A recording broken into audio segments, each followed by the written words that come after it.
खबर झांसी से है, जहां एक बार फिर सड़क के किनारे पड़े पाइप बड़े हादसे का सबब बन गया। बता दें आपको, राष्ट्रीय राजमार्ग के किनारे जल जीवन मिशन योजना के तहत पाइपलाइन कई साल से सड़क के किनारे रखे हुए हैं, जिसके चलते आधी रात के बाद सड़क के किनारे रखे पाइप में डंपर टकराने से खाई में पलट गया। इस हादसे में चालक और परिचालक गंभीर रूप से घायल हो गए। वहीं इस साल मार्च के महीने में किसी पाइप से वाहन की टक्कर से 2 युवकों की मौत हो चुकी है।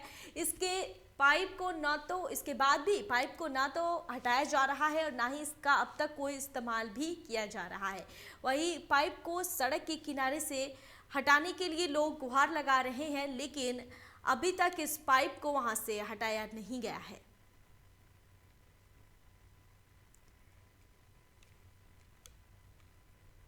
सड़क के किनारे पड़े पाइप बड़े हादसे का सबब बन गया है। बता दें आपको, राष्ट्रीय राजमार्ग के किनारे जल जीवन मिशन योजना के तहत पाइपलाइन कई साल से सड़क के किनारे रखे हुए हैं, जिसके चलते आधी रात के बाद सड़क के किनारे रखे पाइप में डंपर टकराने से खाई में जाकर पलट गई। इस हादसे में चालक परिचालक गंभीर रूप से घायल हो गए।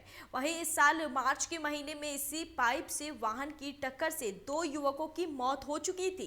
इसके बावजूद भी पाइप को ना तो वहां से हटाया गया, और सबसे बड़ी बात तो यह है कि यह पाइप इस्तेमाल में भी नहीं है। इसके बावजूद भी इस पाइप को यहां से नहीं हटाया जा रहा है और लगातार एक के बाद एक कई घटनाएं भी सामने आ रही है, और इसका सबब पाइप को बताया जा रहा है, लेकिन प्रशासन की ओर से कोई कदम नहीं उठाई जा रही है।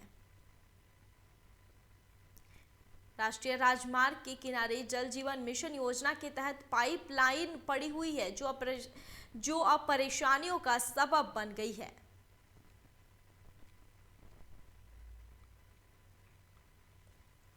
इस खबर पर ज्यादा जानकारी के लिए खुशबू हमारे साथ झांसी से जुड़ गई है। खुशबू, राष्ट्रीय राजमार्ग के किनारे जल जीवन मिशन का पाइप बिछाया हुआ है, जो अब परेशानियों का सबब बन गया है। इस पूरे खबर को लेकर अब तक क्या कुछ जानकारी है खुशबू?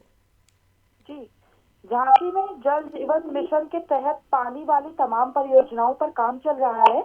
ऐसे में सड़क के किनारे बड़े बड़े पाइप रखे गए हैं। पिछले 1 साल से भी अधिक समय से रखे गए पाइप अब बड़े बड़े हादसों का सबब बनने लगे हैं। आधी रात में बिजली चौकी क्षेत्र में झांसी ललितपुर राष्ट्रीय राजमार्ग के किनारे रखे एक बड़े पाइप से एक डंपर टकरा गया था, जिसके बाद पाइप डंपर के साथ 100 मीटर की स्थिति में अधिक घिसता हुआ आगे चला गया। इस हादसे में चालक परिचालक गंभीर रूप से घायल हो गए हैं। वहीं इसी जगह पर मार्च के महीने में इसी पाइप से एक वाहन की टक्कर हुई, जिसमें 2 लोगों की मौत भी हो चुकी है। इन पाइप की इस्तेमाल करने की स्थानीय लोगों ने लगातार अधिकारियों से गुहार भी कर रहे हैं, लेकिन बावजूद इसके हादसे का सबब बन चुके बड़े बड़े पाइप और की सड़क के किनारे से अब तक हटाए नहीं जा रहे हैं। जी खुशबू, इस पाइप से इससे पहले भी युवकों की मौत हो चुकी है और यह पाइप अब इस्तेमाल में भी नहीं है, लेकिन इसके बावजूद भी इस पाइप को यहां से नहीं हटाया जा रहा है। और किस बात का प्रशासन इंतजार कर रही है और कितने हादसे का इंतजार कर रही है प्रशासन? ये अधिकारियों को बोला जा रहा है, वहाँ के स्थानीय लोग अधिकारियों को बोल भी रहे हैं, लेकिन अभी तक कोई सुनवाई नहीं कर रहे अधिकारी। अब उसको आगे उसको लिखा जा रहा है, बताया जा रहा है कि अधिकारी क्या करते हैं। अभी तक हम लोग को सूचना नहीं मिली है इसकी। जी, तमाम जानकारी के लिए खुशबू बहुत बहुत धन्यवाद आपका।